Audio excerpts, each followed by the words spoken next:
Uno, dos, tres. Voy a Ganar ganar la la apuesta apuesta del del juego. Ganaré la apuesta de tu juego. Y seré la llama de tu fuego, fuego, fuego. Beberás el agua de mi alma. Yo seré el sol que te baña. Te daré de mi corazón la calma, calma, calma. Ahora piensas que no me verás. Imposible poder aceptarlo. No intentes Enfim. Tentar de olvidar mi muñeca de cristal. Essa parte eu não lembro. Olá, gente, tudo bem? Vocês viram como o nosso espanhol está bom? Só que não. Fora que, agora que eu percebi, eu nunca tinha percebido isso, mas o letras.com.mus.br Não precisava entregar que a gente tá é horrível, é horrível pra você ver a letra de um karaokê, por exemplo, porque a letra é cinza claro num fundo branco. Daqui onde eu tô sem óculos, eu não tô enxergando absolutamente nada. Assim, a tradução a tradução em preto. Devia ser ao contrário, né, gente? Mas enfim. Enfim, foi aí uma canção do maravilhoso grupo Menudo. Los Menudos! Não é Os Menudos, que saco. É Menudo, é um grupo. Eles não são Os Menudos. Não é tipo Os The Beatles. Meu Deus do céu. E a gente tá nessa vibe porque semana passada a gente assistiu. O Rodrigo me obrigou a assistir. Não, eu não te obriguei. Eu perguntei, você quer ver? Aí você falou, vamos. Que inclusive foi uma indicação do nosso querido amigo Xi. Beijo pro Xi. Que a gente tinha assistido o Histórias do Pop Brasileiro. E a gente comentou aqui no último episódio. Ele me mandou uma mensagem falando sobre essa série também da Prime Video, que se chama Subete a mi moto, que é um docudrama? Não classificaria como docudrama. Enfim, a gente vai explorar isso. Sobre o Menudo, né? Que foi uma das primeiras boy band nesse formato que a gente entende hoje como boy band, né? Que foi formado em Porto Rico, olha inclusive. Só. Né? Que naquela época já era meio que território dos Estados Unidos. Já né? era Chocado. território dos Estados Unidos, sim. Desde quando será que era? Não sei. Enfim. Alguma guerra deve ter matado um monte de gente, aí falaram, isso aí. Ok. Então, não acho que seja isso, mas tudo bem. Eu não duvido. E, enfim, eu gostei muito, o Telo nem tanto, porque... Não, assim, eu também não gostei 100%. Tinha umas coisas lá que a gente vai debater aqui, mas eu gostei muito porque eu era muito fã do Menudo quando eu era criança, né? Porque na época que eles estouraram aqui no Brasil, que foi 84, 85, eu tinha tipo 6, 7 anos, 5, 6, 7 anos, alguma coisa aí. E eu gostava muito por influência de duas primas que eu tinha, que eram adolescentes na época. Estavam ficando adolescentes, né?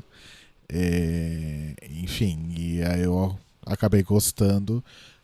Mas acho que, sei lá, eu sob uma outra perspectiva, né? Porque as meninas ficavam loucas porque eles supostamente eram bonitos, apesar deles serem horrorosos. Eles eram todos horrorosos, gente. Todos acho eram que o muito único feios. que era marromeno, mas melhorou depois que fez as plásticas, era o Ricky Martin. Sim. Mas todo mundo era muito feio. Sim.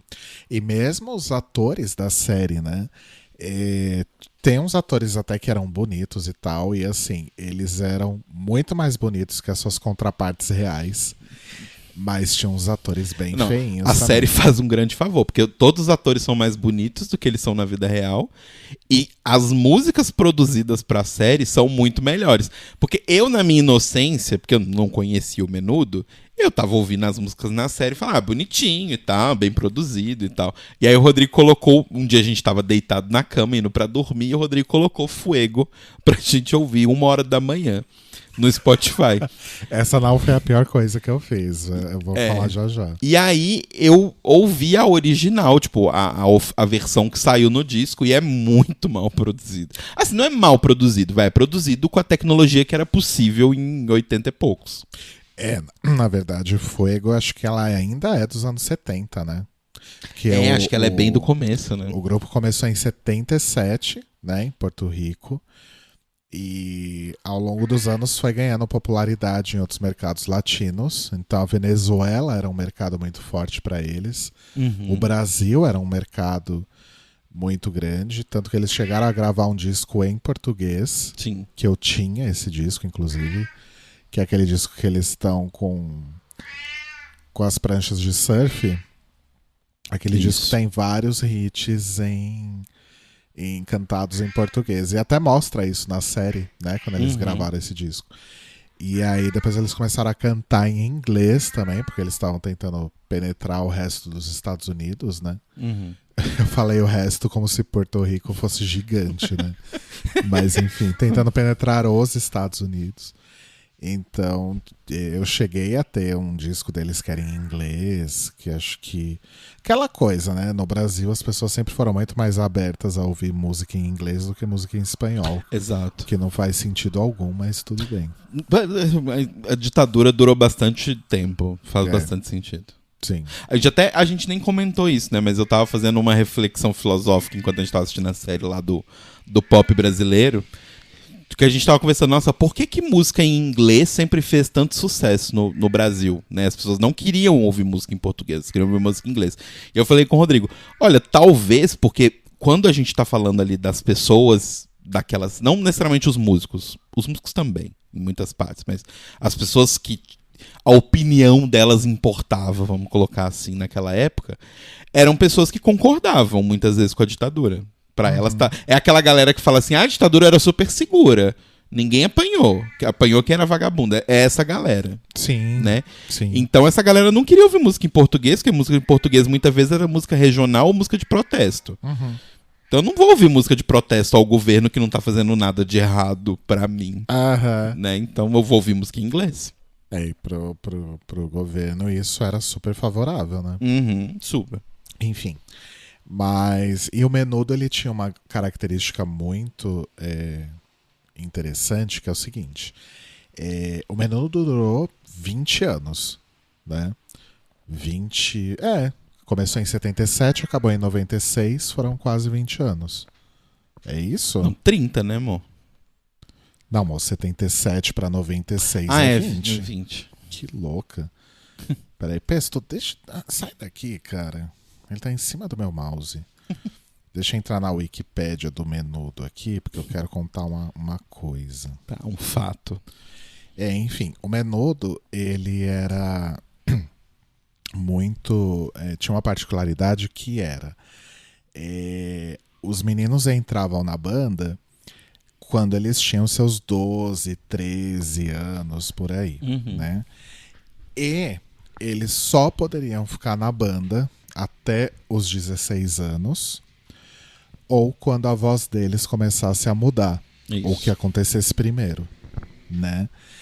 E nesses 20 anos, passaram pelo grupo 1, 2, 3, 4, 5, 6, 7, 8, 9, 10, 11, 12, 13, 14, 15, 16, 17, 18, 19, 20, 21, 22, 23, 24, 25, 26, 27, 28... 29, 30, 31, 32, 33. 33 pessoas. Diz aqui, na verdade, que o Menudo foi até 2002, ó. Tá vendo? Mas aí já era qualquer coisa, Mas né? sabe por que eu acho que não aparece isso na série? Porque é depois que o Edgardo vende a marca. Porque a série fala sobre a fase do Edgardo, né?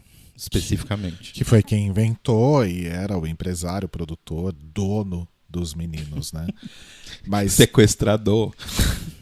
Então, de 77 a 2002, passaram 30 meninos pela banda, pelo grupo. Não dá nem pra falar que é banda, né? E aí, em 2007, teve um revival que durou 2 anos, que foi tipo Popstars, foi tipo um reality show da MTV, que chamava Making Menudo, que eles escolheram 5 meninos. Tipo Bros. Que eles escolheram 5 meninos, latinos também, pra montar um novo Menudo, mas durou 2 anos só. Entendi. E, enfim. Então tinha essa curiosidade, né? Passou essa caralhada de gente pelo grupo. E só que quando começou o grupo, é curioso isso, né? Porque mostra na série esse Edgardo, né? Que vai acabar sendo aí o personagem central da série, né? Porque ele que era o dono Ele é o do grupo. narrador da série, inclusive, né? Sim. Ele mostra como que ele montou a banda. Ele já agenciava aí grupos de meninos. Ele estava agenciando um grupo que era tipo um ABBA de Porto Rico. Era 2 meninos e 2 meninas. E aí ele começou a notar. Esse grupo não estava dando certo também. Chamava Aquamarina, né? Aquamarina. Inclusive, já naquela época já existiu o Aqua. Sim. Porque o Aqua é um clone do ABBA. E aí eu imagino que o Aquamarina seja um clone do Aqua. Não, o Aqua é nos 2000. Não, então, eu perguntei se o Aqua já existia naquela época. Duvido. O Aqua, pra mim, acho que é coisa de anos 90. Ah, então o Aqua é uma cópia do Aquamarina. Não, é uma cópia o Aqua é uma cópia do ABBA. Nem do ABBA, né? Enfim. Mas... fala. Onde que eu tava? Tá. O Aquamarina. E aí ele começou a perceber que as cartas de fãs que chegavam eram sempre de meninas falando dos meninos do grupo. E as cartas eram sempre falando, eles são lindos, eles são lindos. Como eu queria ser as meninas do grupo, né, pra estar perto deles. E aí ele falou, ok, então acho que eu tenho que ter um grupo só de meninos, né? Que é aquela coisa, gente, enfim, isso acontece muito na música, né? É uma pena, mas é um fato. Muita gente gosta de grupos, de bandas, de cantores, o que seja, muito mais pelo aspecto visual ou performático do que pelas músicas. Sim. Eles podiam estar cantando qualquer bosta ali, né? E isso, inclusive, acontecia com os Beatles também, né? Que podem ser aí considerados a primeira boy band, mas era um outro template, né? Não é o mesmo template do Menudo. Que ela tá cantando, inclusive. Tá cantando Fuego. Que foi o template que se replicou para os anos 90 e 2000, né? Mas enfim, nos Beatles eles pararam de fazer show, por exemplo, porque quando eles faziam show eles não conseguiam se ouvir por causa da gritaria. Então as pessoas estavam lá mais para vê-los do que para ouvi-los. Sim. E essa coisa da estética é tão forte que, por exemplo, você vai ver bandas de rock ou metal, ou né, essa vibe mais rock mesmo, assim, que tem uma mulher, 90% das vezes ela vai ser a vocalista. Porque é a pessoa que tá no centro do palco, é a pessoa que vai chamar atenção, é a pessoa que vai estar nas fotos de encarte no centro. Então, tipo, você não vai ver uma banda de rock, assim, você vai ver, mas não é normal que você veja uma banda de rock que tem um vocalista homem, um baixista homem, um guitarrista homem, uma baterista mulher, que vai ficar lá atrás. Sabe? A única que me vem à cabeça agora é a banda do Scott Pilgrim. Verdade. Mas enfim, e aí ele resolveu apostar nisso, né? Mas no começo, quando o Menudo começa, eram 3 irmãos de uma família e 2 irmãos de uma outra família. Que inclusive era relacionada com Edgardo Dias, né? A mãe deles é prima do Edgardo. Isso. Que é a Cuti. Que eram os Salaberry e... Não, Salaberry. Salaberry? Salaberry. Enfim. E os Melendez, né?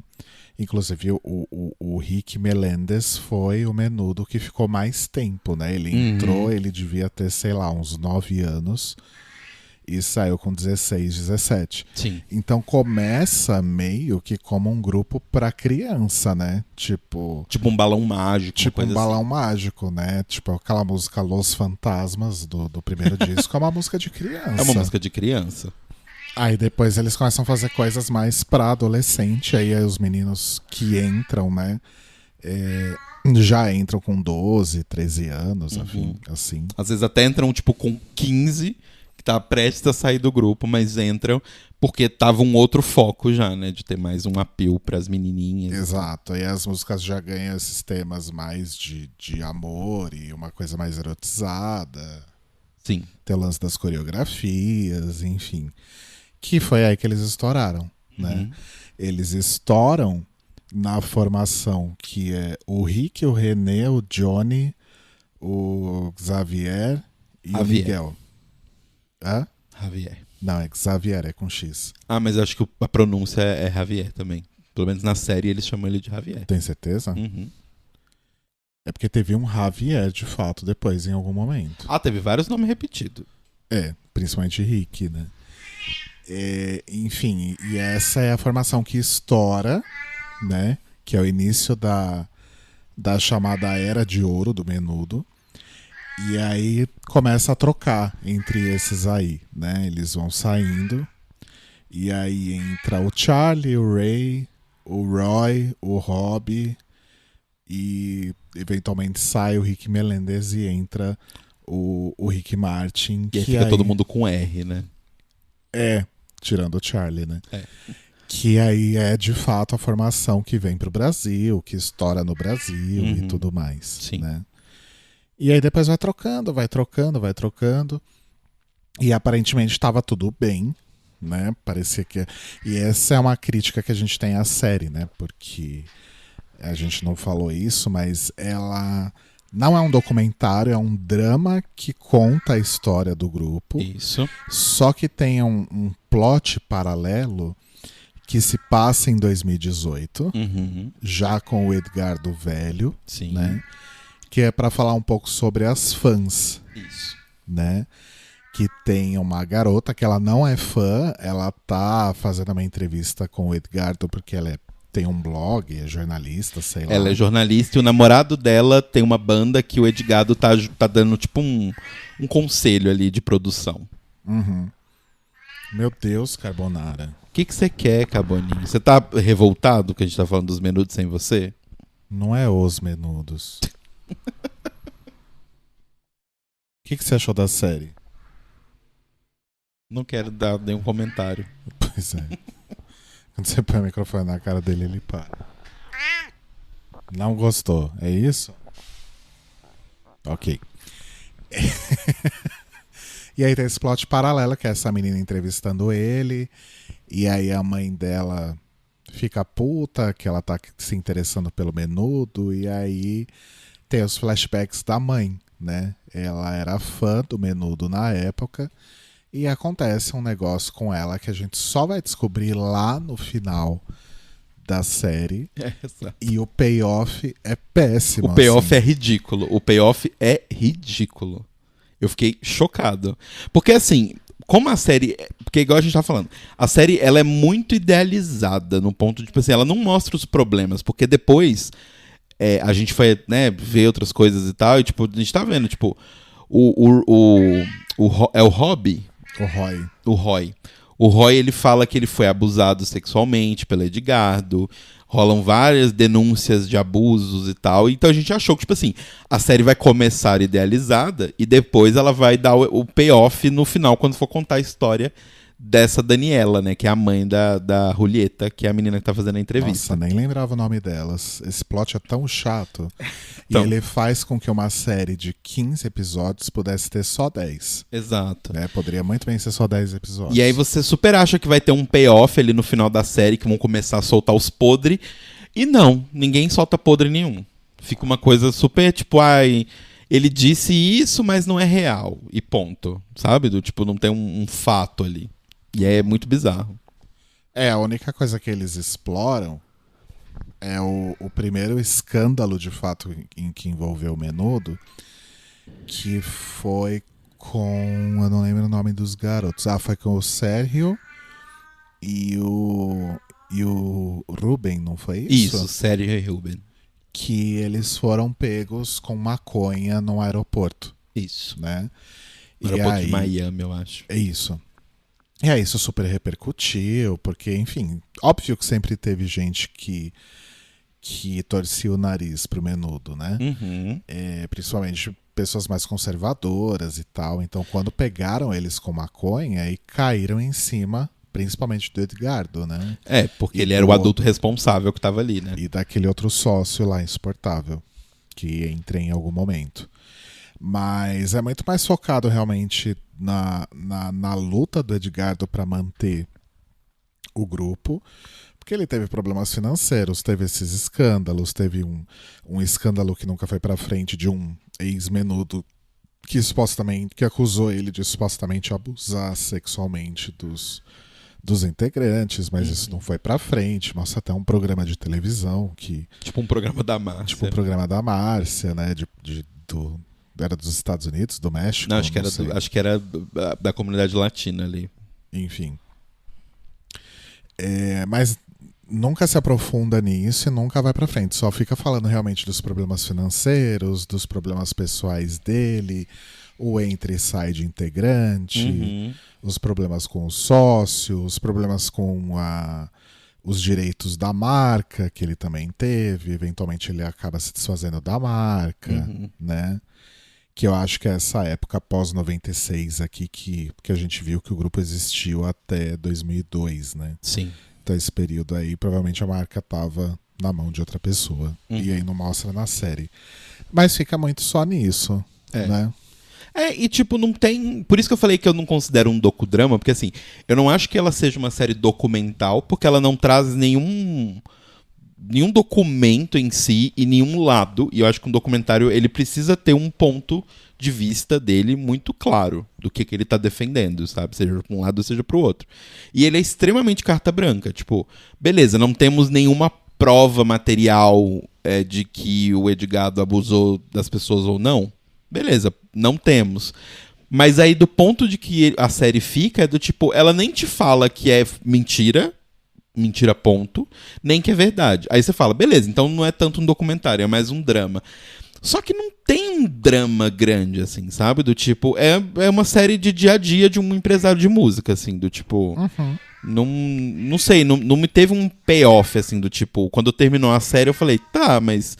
Eu não tirei muita coisa daqui, sabe? Se eu tivesse lido a Wikipédia, teria durado menos tempo. Sim. Mas, enfim, teve outros escândalos que teve foram a morte, né, de meninas na plateia. Sim. Teve uma situação dessa no Brasil, teve uma situação dessa no Peru. No Peru. Né? Mas é isso, enfim. E aí a série fica em torno disso, fica esse plot paralelo de 2018 com um flashback da mãe. E o final da série, ele é bem broxante, né? E tem vários contextos que nunca vão pra frente. Tipo, desde o começo, tinha o Rossello lá, que era tipo um... Que, se eu não me engano, ele era do Aquamarina, né?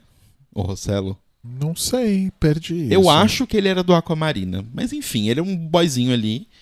E aí ele gostava de cuidar de roupas, assim, de ser meio que stylist. E também ele fazia coreografia. E aí ele começou a ficar próximo do Edgardo e ele falou que ele queria ajudar no grupo. E basicamente a série deixa claro que assim, ele meio que era o pai barra mãe daquelas crianças enquanto eles estavam em viagem, porque o Edgardo não se preocupava com essa parte. Sim. Então quem cuidava de, tipo, fazer as crianças comerem bem, fazer as crianças estudarem, resolver os problemas psicológicos e pessoais de crianças de 12 anos que ficam um ano viajando pelo mundo inteiro longe dos pais. Era ele. Fazendo 10 shows por semana. Exato, era ele que aguentava essas bombas. E fica um contexto gigantesco de que ele e o Edgardo têm uma relação ali, seja só sexual ou seja amorosa, do tipo que eles... Mas a série dá super a entender isso, mas nunca tem um payoff disso. Ela dá, na verdade, muito a entender que o Rossello era muito afim do Edgardo. Eu não acho. Eu acho que dá a entender que os dois tinham uma coisa. Não sei, eu não acho que chega a tanto. Pode ter acontecido, pode, mas eu acho que a série não chega tanto a isso. E o Rossello chega uma hora que ele fica de saco cheio, ele sai, né? Isso em 90 e pouco já. E eventualmente ele vira o coreógrafo do Rick Martin, né? Sim. Sim. Que o Rick Martin, no fim das contas, foi o único menudo que realmente explodiu no mundo todo. Um ou outro teve algum sucessinho assim mais discreto, né? O Robbie fez. O Robbie teve uma carreira solo até ok, como Robbie Draco Rosa, alguma coisa assim. Uhum. E ele fez aquele filme Salsa, Ritmo Quente. Sim, né? que até eles comentam na série. E o Robbie foi a primeira vez, né? Porque outra coisa que é muito discutida entre os meninos quando eles saem, sempre que eles saem super aborrecidos, porque eles estão ali no heyday deles, e eles têm que sair porque cresceram, né? E aí, esse lance do Robbie fazer esse filme é a primeira coisa que acontece que mostra pra eles que existe vida fora do menudo. Sim. Né? E aí nessas o Rick Martin vai virar ator, vai virar cantor solo e vai explodir da forma como a gente sabe, né? Como a gente conhece. Fazendo a música da Copa, por exemplo, a Copa da França. Entre muitas coisas, né? Sim. Cantando com a Cristina Aguilera, aqueles. Mas a Cristina Aguilera era gigante na época que ele cantou com ela. Sim. Mas... que foi, Cavoaras? Mas o problema da série eu achei que foi esse, sabe? Eu acho que ela nunca te entrega. Ela te promete tanta coisa, mas nunca chega em lugar nenhum, sabe? Aham. Nossa, e assim, no começo... engraçado, porque no começo da série tem umas cenas do ator que faz o Edgardo olhando pras crianças. Eu falei com o Rodrigo, falei, nossa, esse homem é abusador, não é possível. Ele olha com uma cara pra essas crianças. E aí no final tem essa história, mas aí a série meio que deixa pra lá, assim, não desenvolve isso. Sim. Então eu acho muito bizarro essa série, sei lá. Eu achei que ela não tem muito um foco narrativo, ela fica meio perdida.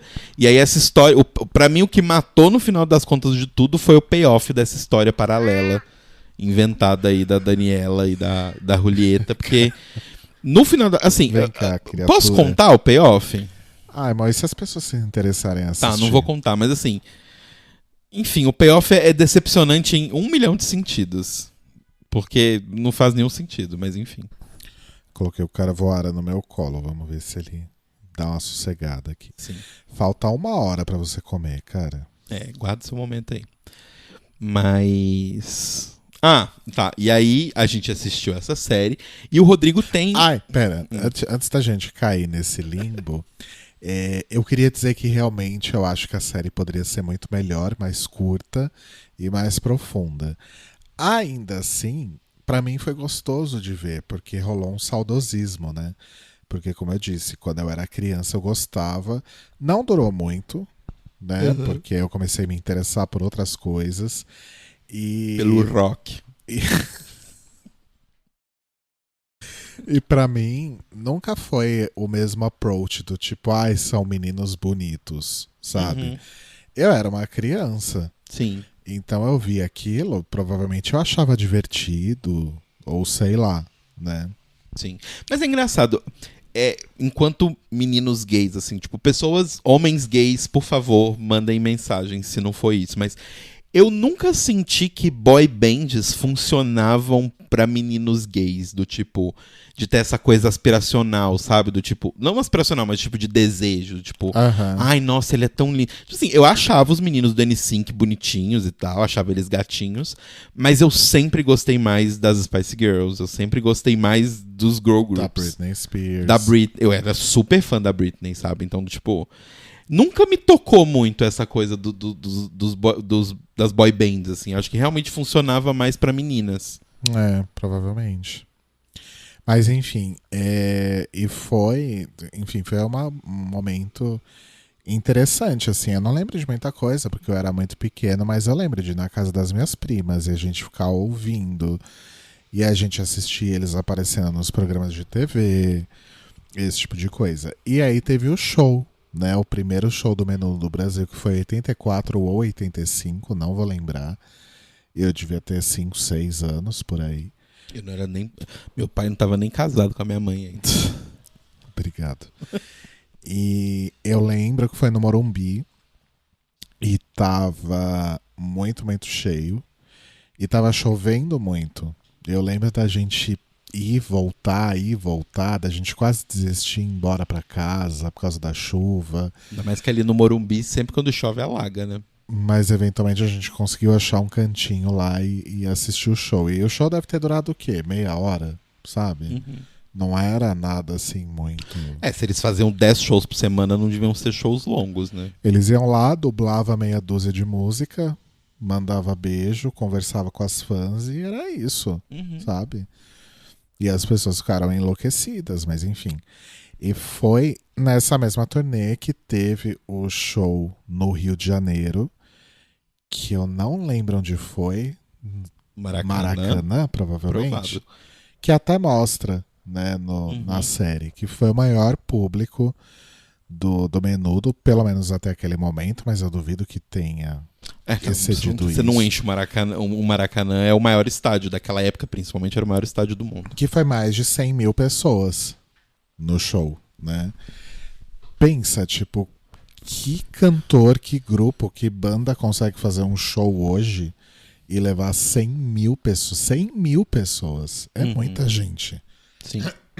É muita Isso é um gente. público de festival, né? Não é um público de um show de eu uma acho que banda. nem festival consegue levar isso.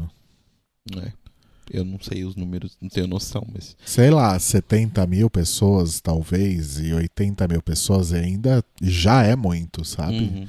Imagina mais de 100 mil pessoas. Obviamente, por isso que deu ruim, que morreu gente e afins, né? Porque devia estar com a lotação excedida, né? Sim. Enfim. Mas foi divertido ver a série, porque me lembrou, né? Me levou pra esse momento. Mas assim, eu não lembrava praticamente de nenhuma música. Até porque as músicas que fizeram sucesso aqui no Brasil, tipo, Não Se Reprima. Não Se Reprima não faz sucesso lá fora. Na série não toca nem... Toca uma vez, né? Não Se Reprima. Toca uma vez só instrumental. Porque não fez sucesso em outros lugares. Não Se Reprima pegou aqui. Tipo, eu acho que o Brasil é o único país que conhece Menudo por causa dessa música. Que todo mundo faz a relação. Sim. Né? Mas lá fora era Fuego, era Claridad. Súbete a mi moto. Súbete a mi moto, que até tocou aqui também. Aquela outra, meu Deus, do chocolate, como é que chamava? Eu acho que chama Chocolate, não? Acho que é Sabes a Chocolate. Sabes a assim. Chocolate. Eu fechei o Letras aqui, porque tinha a lista de músicas populares, que com certeza eram as músicas populares aqui, né? Não lá fora. Enfim, mas anyway. Era bem diferente do resto dos mercados, né? Até porque eles não gravaram tudo em português. Eles gravaram meia dúzia de música ali. Exato. Né? Enfim.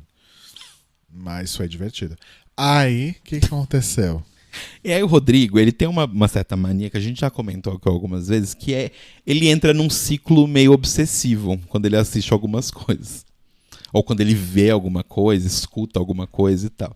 Então ele tem os vários ciclos. Ele, né, tem um que é recorrente, que é o dos Engenheiros do Havaí, que acontece, vai ali, uma vez a cada 6 meses, que ele fica uma semana inteira. Nossa, não é tudo isso. Amor, é sim. Não é que você não sente porque é você, mas é. Que ele entra nesse ciclo que ele fica naquele assunto ali até acabar.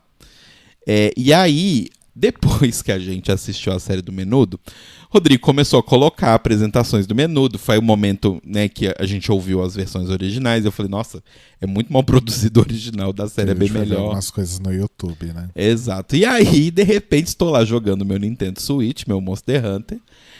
Rodrigo coloca uma entrevista do Rodrigo Faro. Não, mas antes disso... Porque assim, gente, o Roy, né, que foi um desses da fase de ouro, que foi a fase que fez mais sucesso aqui no Brasil, eventualmente ele veio morar no Brasil. Né? E ele mora ainda no Brasil, ele mora em Porto Alegre. E ele participou da Fazenda, né? Acho que foi a Fazenda 7, se eu não me engano. O Roy participou. E aí lembraram que ele existia, basicamente. Exato. Né? E aí ele começou a ir em programas de TV. Detalhe que ele saiu da Fazenda porque ele foi expulso. Não, ele não é que ele foi expulso, a polícia foi atrás dele. Ele foi intimado né? pela polícia para comparecer para depoimento e aí ele teve que sair. Mas eu nem lembro a razão. Como eu falei com o Rodrigo na hora, rezando não tava. Exato. E aí ele começou a aparecer em programas de TV. E aí, de repente, eu me vi assistindo uma entrevista dele com Danilo Gentili. Nossa, é verdade. Teve esse momento que eu fui obrigado a assistir o Roy dos Menudos, o Danilo Gentili e o Roger. Não é Roy, é Roy. Roy. E muito menos Roy, né? Como geralmente falam. Mas agora que ele mora no Brasil, acho que tudo bem falar Roy, né? O Danilo Gentili e o Roger do Traje a Rigor. Os três fazendo piadas extremamente machistas. E aí, assim, eu não sabia o que estava acontecendo mais, sabe? Eu achei que isso era realmente o fundo do poço, assim. Mas, como se não pudesse ficar pior. Como se não pudesse ficar pior, eu olho pro Switch, eu olho pra TV logo depois que acabou a entrevista. O Rodrigo coloca um momento, uma entrevista investigativa do Rodrigo Faro indo visitar o Roy em Porto Alegre. Em Porto Alegre, onde ele, nas palavras de Rodrigo Faro, foi de ser um grande artista mundial a ter uma lanchonete de X. E aí o tempo todo da entrevista é: como você, que era um artista incrível, amado no mundo inteiro, veio parar aqui, nesse lugar? E assim, eu falei com o Rodrigo quando a gente estava assistindo, tipo, sei lá, antes dele falar que, tipo, nada contra quem tem uma lanchonete e tal, ele falou umas 8 vezes que era, tipo, nossa, o que precisa acontecer na vida de uma pessoa pra ela cair tanto a ponto dela vir parar numa lanchonete de X? E aí, tipo, eu falei, Rodrigo, nossa, se eu tivesse uma lanchonete, se eu vivesse disso, eu estaria extremamente ofendido por essa entrevista. Sim, total. E assim, eu nunca fui atrás dessas informações, né? Eu achei que esse buraco já estava um pouco fundo e eu decidi sair dele a tempo. A gente nem assistiu a entrevista do Rodrigo Faro inteira. Mas nessas 2 entrevistas, o Roy conta que os meninos do Menudo eram sexualmente abusados pelo Edgardo. Ele, inclusive, chegou a ser abusado, né? E ele conta também coisa que meio que já tinha ficado subentendido na série, mas como a gente comentou, nada é muito aprofundado na série, né? Mas na série já dava para entender que os meninos, né, do grupo e consequentemente os pais deles, que eram os tutores legais deles, não recebiam lá uma grana muito boa. Eles não recebiam nada, basicamente. Eles recebiam um saláriozinho ali.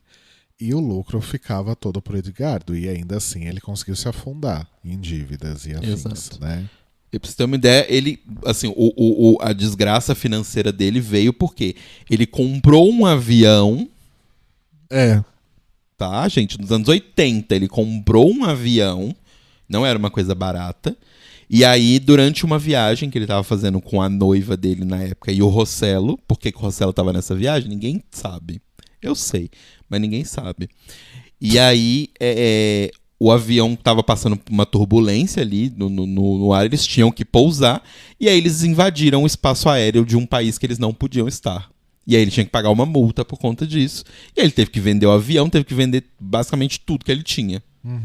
Então, assim, ele tinha muita grana. Sim. Muita grana. Sim.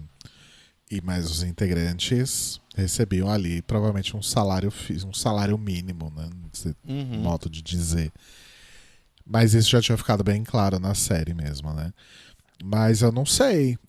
Uma coisa que eu sei é que o Rick Martin tem uma biografia ou autobiografia, não sei. E ele descreve o período dele no Menudo como um dos melhores momentos da vida dele, né? E ele é muito grato por ter passado pelo Menudo. Né? Mas aí vai saber, né? Passaram mais de 30 garotos pelo grupo, então as perspectivas com certeza vão ser bem diferentes, né? Saber que não aconteceu com o Rick Martin ou que se aconteceu não feriu ele tanto, não significa que não aconteceu com os outros, né? Exatamente. Mas enfim, gente, se vocês quiserem aí se se arriscar pra assistir, é um entretenimento. É um entretenimento, é um retrato de época bem interessante, né? É legal pra ver realmente como funcionava essa indústria e como isso, enfim, como isso, né, resultou no pop que a gente tem hoje, né? Uhum. Não só necessariamente boy bands, girl bands e afins, mas no pop de hoje, de uma Sim. forma geral, né? Acho que o Menudo fez muito parte dessa gênese aí da indústria da música pop atual. Então é um documento interessante. Sim. Só realmente poderia ser muito mais curta e um pouco mais. E assim, nem dá pra ser um pouco mais de cutucar a ferida, porque eu acho que o próprio Edgardo fez parte da consultoria da série. Ele fez parte né? da consultoria. Ele e os primeiros integrantes foram parte da consultoria. Ele não ia acabar. Acho que o Rossello também fez parte. Né? O Rossello, os 5 primeiros, o Rick Martin também. Então não ia, né? Eles não iam deixar tocar nesses temas mais sensíveis, né? Sim. Enfim. E assim, é inegável a influência que teve, como você falou. Tanto que assim, eu não vivi a era do Menudo, mas quando eu era mais ou menos, tinha mais ou menos a sua idade, um pouquinho mais velho, assim, uns 10, 11, o Disque MTV era NSYNC, Backstreet Boys, Westlife e Five revezando o primeiro lugar, sabe? Era essas 4 bandas revezando o primeiro lugar todos os dias. Não importa que dia fosse, estavam lá. Sabe? Então, isso vazou muito pro que é realmente a indústria hoje, né? Sim. E é aquela coisa, né? Que acho que é um grande mérito do Menudo. Ok, eles fizeram coisas em inglês para entrar no mercado americano, sim, né? E foi assim que eles conseguiram. Mas era uma banda latina, era uma banda de Porto Rico, né?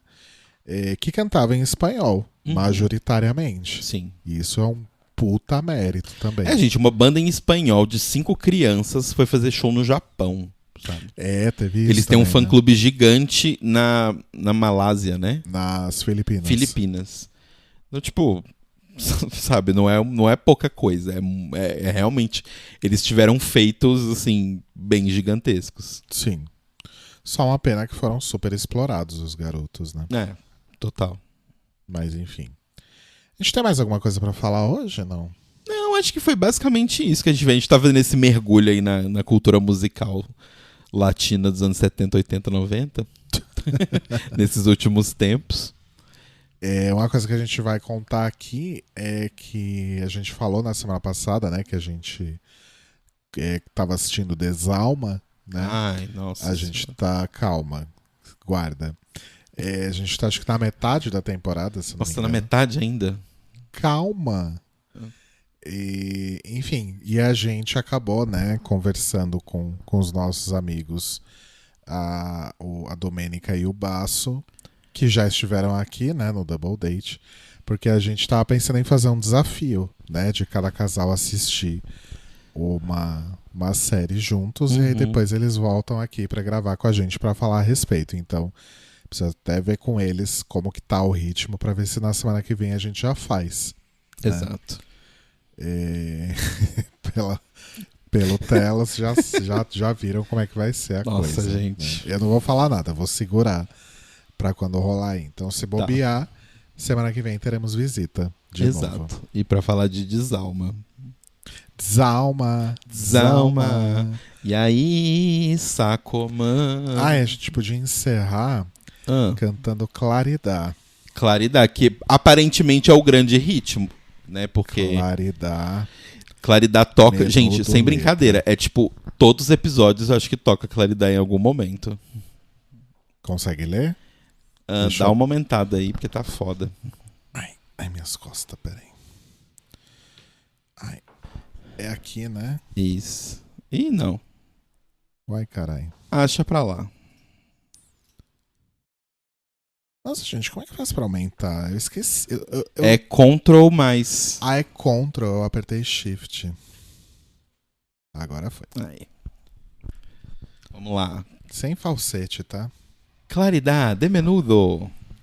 1, 2, 3, 4. Ven claridad, llega ya, amanece de una vez claridad, por piedad, mata sombras, dame luz, resplendor, libertad, para no soñarla más, no dá mais, nunca más que ver vossa vossa esclavitud. esclavitud. Que ver vossa esclavitud. Ven claridad, Quédate y no vuelvas a escapar, no te lleves el sol, que no quiero recordar su figura, su voz, cada noche que pasó, como ayer, como hoy, que vuelvo a esta esclavitud. Que ver vossa esclavitud. Eu vou votar na VTube. Eu vou votar na VTube.